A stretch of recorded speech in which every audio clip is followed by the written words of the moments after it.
रायगड झेडपीमध्ये सत्ता स्थापनेसाठी महायुतीमध्ये रस्सीखेच सुरू आहे। सर्वात मोठा पक्ष असलेल्या शिंदे सेनेला सत्तेबाहेर ठेवण्यासाठी राष्ट्रवादीची रणनीती सुरू असल्याची माहिती मिळते। भाजप राष्ट्रवादी हे एकत्र सत्ता स्थापन करण्याच्या हालचालींना वेग आलेला आहे। ठाकरे सेना आणि कर्जतमधील अपक्ष देखील सत्तेमध्ये सहभागी होणार असल्याचे संकेत सुनील तटकरे यांनी दिलेत।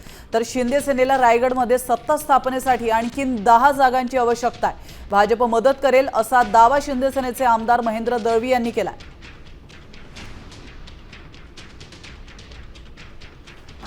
राष्ट्रवादी काँग्रेस पक्षाकडे आज 16, भारतीय जनता पक्षाकडे 15, 31 स्पष्टपणाचं बहुमत आहे।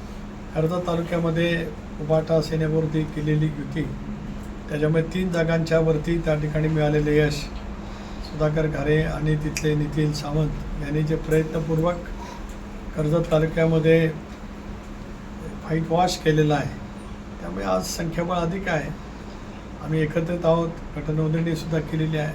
आता त्याने त्याचं मत मांडलंय, पण शेवटी महायुती धर्म सगळेजण पाळला पाहिजे किंवा सरकारमध्ये आपण एकत्र आहोत, केंद्र असेल राज्य असेल। आणि तटकरे साहेब तर केंद्रामध्ये आज त्या ठिकाणी खासदार आहेत, त्यांची मुलगी या ठिकाणी मंत्री आहे। त्याच्यामुळे मला असं वाटतं जरी भावनेच्या भरात किंवा लोकांमध्ये ते बोलले असले तरी शेवटी वरिष्ठ लेवल या संदर्भातली योग्य निर्णय होऊन मला असं वाटतं त्यांचं मतपरिवर्तन नक्की होईल।